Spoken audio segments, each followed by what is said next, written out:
Once again, I want to take the opportunity to thank you for allowing us to come into your space once more. I'm Pastor Dwight L. Saulsberry, New Fellowship Christian Church, located at 5453 State Line Road in Olive Branch, Mississippi. And I want to just maybe encourage your hearts today, especially during the times that we are going through now. I've been trying over the last few weeks to give sermons or messages that would help us to see God in the midst of our adversities, in the midst of our hard times that we may be going through, and anxiety, to know that God is always there. As I was reading on this past week in the book of Daniel, matter of fact in Daniel chapter 4, you know, sometimes God has to allow destruction and calamity to come into our lives in order to get our attention, especially when we have forgotten or misunderstood that it's not us that is able to do anything. If it had not been for the power of God that working in our lives. As I was reading the book of Daniel chapter 4, I stumbled upon verse 34 where it says, "At the end of the days, I, Nebuchadnezzar, lifted up my eyes unto the heavens, and my understanding returned unto me.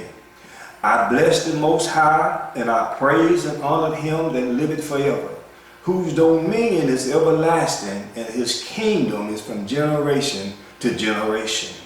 As I was reading the passage, I started to understand that what Nebuchadnezzar was saying. And if you will, grab your Bibles, if you got time for a moment, and turn with me to chapter 4 and verse 34. I noticed something in the text where Nebuchadnezzar said, "I, Nebuchadnezzar, lifted up my eyes unto the heavens, and my understanding returned unto me." I wondered what would have made Nebuchadnezzar say such a thing, that my understanding returned unto me, being that he was the same king that had thrown those 3 Hebrew boys into the fiery furnace in chapter 3.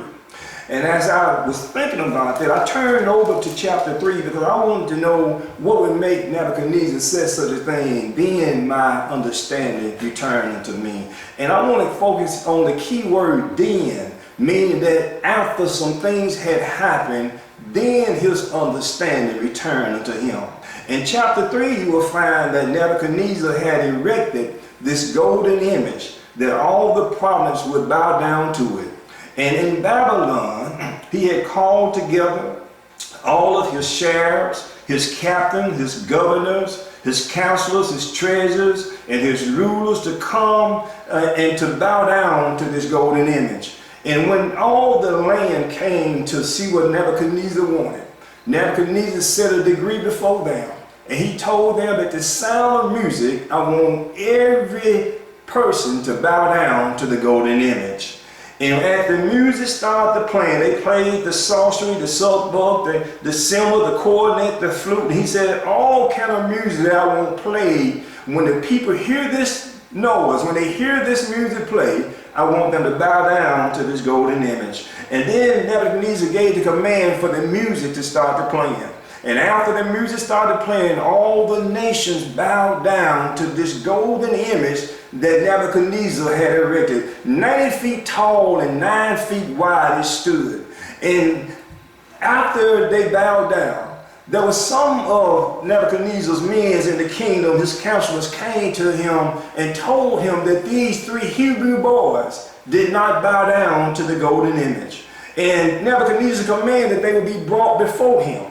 In the Bible, in chapter 3 and verse 13, it said, "Then Nebuchadnezzar, in his rage and fury, commanded to bring Shadrach, Meshach, and Abednego. Then they brought these men before the king. Nebuchadnezzar spake and said unto them, Is it true, O Shadrach, Meshach, and Abednego? Do not ye serve my gods, nor worship the golden image which I have set up?" And I noticed something in the text that Nebuchadnezzar was that type of king that loved to use the word I have done this, I have set this up. I'm the one that made erected the golden image. I am the one that is governor of all the land. He loved to use that word I. And as I went on down and read the text, it said, he told the 3 Hebrew boys, he said, "I'm going to give you one more chance to bow down to this golden image." He said, after you hear the music play, You better bow down to this image. If not, I'm going to throw you in the fiery furnace. And we know the story in verse 15. He said, if you be ready, that at the time that you hear the sound of the cornet, the flute, the harp, the psalter, the dulcimer, and all kinds of music, you should fall down and worship the image which I have made. And as you look on down in the text, you will find out, he also said unto them, who is this God that should deliver you out of my hands? Shadrach, Meshach, and Abednego answered the king and said, O King Nebuchadnezzar, we are not careful to answer thee in this matter. In other words, we have no need to answer you because our God is going to do the answering for us. He said, if it be our God whom we serve is able to deliver us from this fiery furnace. And what they was doing was letting the king know that if our God does not deliver us, then we know that he's able to deliver us from your hands. Then Nebuchadnezzar, being full of fury, the Bible says in verse 19 here, his vestige changed toward Shadrach, Meshach, and Abednego. In other words, his attitude changed toward these men. At one time, he was favorable with them because they was able to do, they were very smart and learned, and they were able to do things that other men in the kingdom could not do. But when they decided to take a stand before him in front of all of his prophets, in front of all of his men and all the nations, they decided to take a stand not with him but with God. Then his attitude changed toward them. And the Bible said that he commanded that they be thrown in the fiery furnace. But what I noticed in the text as well in verse 21, it said these men were bound in their coats, in their socks, in their hats, in their other garments, and they were thrown in the fiery furnace. But one thing happened when they was throwing them in the fiery furnace. The king had called the mighty men of Babylon to come and to throw these men in the fiery furnace. And the Bible said these men, as they were throwing the Shadrach, Meshach, and Abednego in the fiery furnace, they was consumed by the fire. I also noticed something in verse 19, where it said he told them to turn up the furnace 7 times hotter than it normally is. And I want you to put a pin on the number 7. 7 times he told them to turn the heat up higher than it normally is. And the Bible said that these men was consumed about the fire. And these 3 men, Shadrach, Meshach, and Abednego, fell down in the midst of the fiery furnace.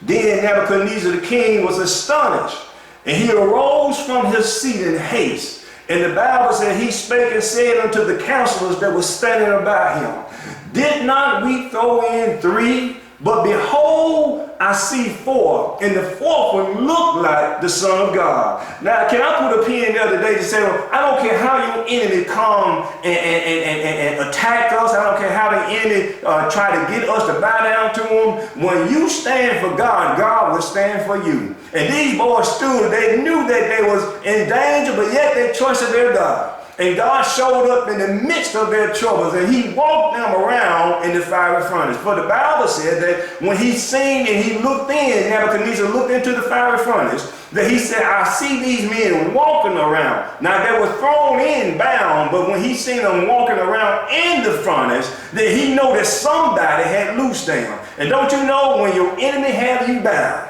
and you still trusting in God, God will come in and loose you in the midst of your situation. The Bible said here that after Nebuchadnezzar seeing these men standing around, that Nebuchadnezzar came near to the fiery furnace and spake and said unto Shadrach, Meshach, and Abednego, he said, come forth out of the furnace.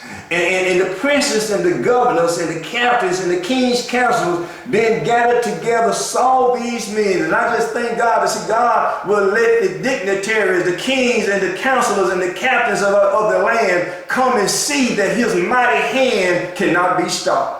I kept looking at that, and I noticed here also in the text, it said not only did all Nebuchadnezzar men came to see and see what had happened, but it also said that Nebuchadnezzar spake and said, blessed be God, in verse 28 in chapter 3. Blessed be the God of Shadrach, Meshach, and Abednego, who sent his angel to deliver his servants that trusted in him, and have changed the king's words and yield their bodies that they might not serve nor worship any God except their own God. Oh, what a mighty God we serve. When the God would change the head of the country, the head of the nation's words to say that there's no other God than the God of heaven. And then I look also in the text that in verse 30 in chapter 3, it said, then the king promoted Shadrach, Meshach, and Abednego. You may be going through something now, some trials and tribulation, but if you can just keep your hand in the master's hand, God will promote you in the end. I kept looking at this as well when I got down to chapter 4 in the book of Daniel. And Nebuchadnezzar in chapter 4 and verse 4, he was in his palace one day, and he was resting in his house, and he was flourishing in his palace. And he said, I saw a dream which made me afraid, and the thought upon my bed and the vision of my head troubled me. And as Nebuchadnezzar was sleeping, God sent a vision unto him. And as he seen the vision, he was troubled about what the vision meant. And then Nebuchadnezzar, he called all of his musicians together, verse 7. And not only the musicians, but the astrologers, the Chaldeans, and the soothsayers, and he told them to interpret the dream. And none of them could interpret the dream that God had sent to him. And then he decided to call the holy man of God, Daniel. He asked Daniel, he said, Daniel, I need you to do what my astrologers and soothsayers could not do. I need you to interpret this dream for me. You've interpreted one dream for me already, but I need you to interpret this dream for me. And as Daniel began to ponder on the dream, when you go to chapter 4 and verse 19, Daniel wanted to give Nebuchadnezzar a favorable a word about the dream, but the dream was not favorable unto Nebuchadnezzar. And Daniel, he knew that the first dream that he interpreted for Nebuchadnezzar exalted him and said that he was the king of gold of all the earth. And this time the dream did not look favorable for him.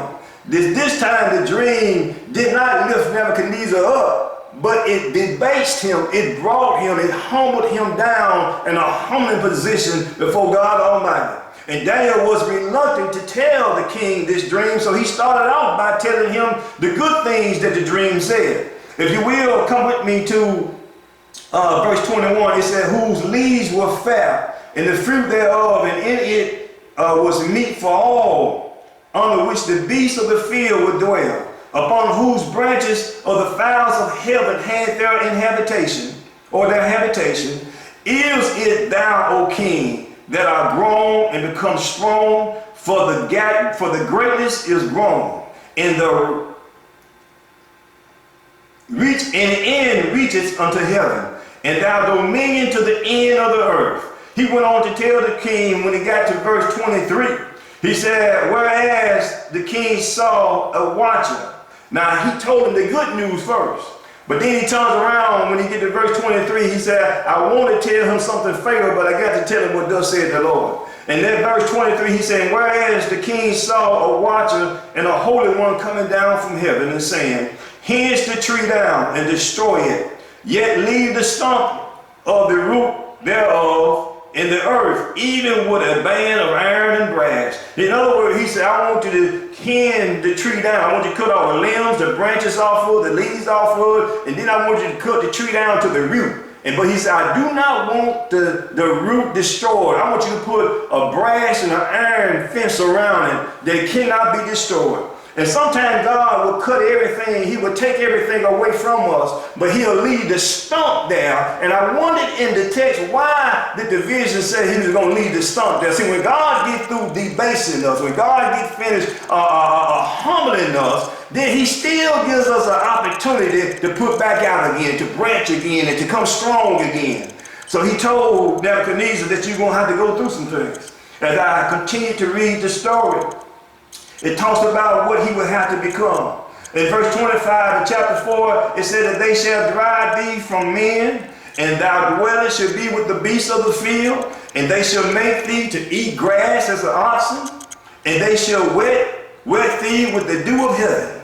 And 7 times, means 7 years, will pass over you. before God take this plague off of you. Now he heated the fiery furnace on God's 3 children 7 times hotter than what it was. And let me just go ahead and tell you, God got a memory where he cannot and will not forget when the enemy attacks her. That the enemy put 7 times 7 hotter, and he put them in a situation 7 times hotter than what they would normally put a person in when they threw them in the fiery furnace. And God said, the same thing that you put on my people, I'm going to turn around and put it on you. And he said, 7 years will pass over thee, that you will crouch down like an animal in the field. He said, I'm going to put you up under the dew of heaven. And he said, your hair will grow like a hair on eagle wings. He said, I'm going to disform you from who you are. And then I'm going to make you a spectacle before the nation. And as you continue to read the story, I kept on thinking about Nebuchadnezzar using the word I did this and I did that. And then it ain't but one eye in this whole world, and that's God himself, that can say, I have created the heavens and the earth. And as I continue to read the story, I looked and found out that after Nebuchadnezzar had went through what he went through for 7 years, and the Bible lets us know that after the 7-year period was up, then Nebuchadnezzar said in verse 34, at the end of the days, I, Nebuchadnezzar, at the end of the days means that after 7 years had passed, after bowing down and crouching like an animal, after being like a man that had gone in insanity, he said after the time had passed, then he lets us know, he said, I, Nebuchadnezzar, lifted up my eyes unto heaven. See, sometimes God will humble you down so and keep you there for so long that you can't do nothing but look but down. But when your opportunity comes to look up, you got to know that it is God that has raised your head up. And as he raised his head up, he said, I looked unto the heavens, and my understanding returned unto me. Well, what was his understanding? He said, well, I blessed the Most High, and I praise and honored him that liveth forever, whose dominion is an everlasting dominion, and his kingdom is from generation to generation. He said there's no ending to who God is. He said his dominion is over all the earth. And by Nebuchadnezzar recognizing that God had put him in a situation that he couldn't get out of himself, and it was only by the grace of God, after he humbled himself, that he got a chance to be elevated back to kingship. And he recognized that it was God and God alone, the God of heaven.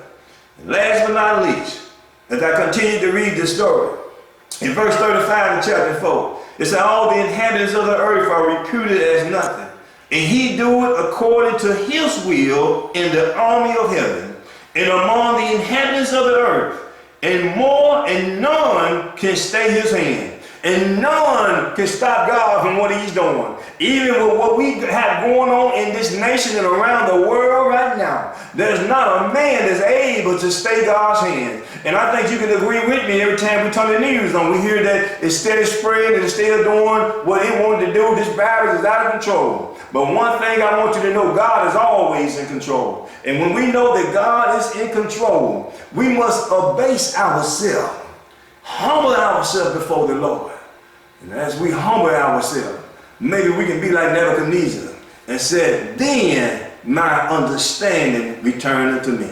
That I'm not the boss of myself. I'm not the governor of the land.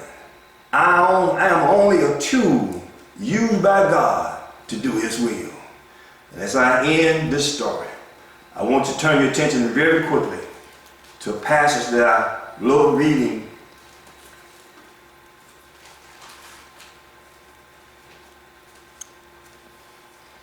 in the book of Isaiah.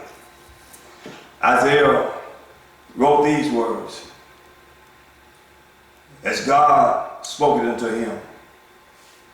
It said, hast thou not known, hast thou not heard, that the everlasting God, the Lord, the creator of the ends of the earth, fainted not, neither is his word. There is no searching of his understanding. He giveth power to the faint, to them that have no might, he increases strength. Even the youth shall fall and be weary, and your young man shall utterly fall. But they that wait upon the Lord shall renew their strength. They shall mount up wings as eagles. They shall run and not be weary. They shall walk and not faint. They shall walk and not give up. People, I said this to us today. Let us continue to walk in the hands of the Lord and not give up, but keep trusting God, and He will see us through. As we leave today, I just want to encourage New Fellowship members and the friends of this ministry that we are continuing on the God's road, and we're doing what God has called us to do. And yet we still have an obligation to God. As God continues to allow us to some to work and those who can, we ask that you continue to support the church, continue to send your tithes and your offerings in. We ask that you would send your tithes or your offerings to P.O. Box 1544, South Haven, Mississippi 38671. Or you can send it to the church mailbox at 5453 State Land Road, Olive Branch, Mississippi 38654. Or you can use our Cash App by just typing in NFCCSL or New Fellowship Christian Church in the section that's labeled 2. We thank you for your contribution. We thank you for your time. And let us continue to pray and stay together and trust God in this time. God bless you. May God keep you.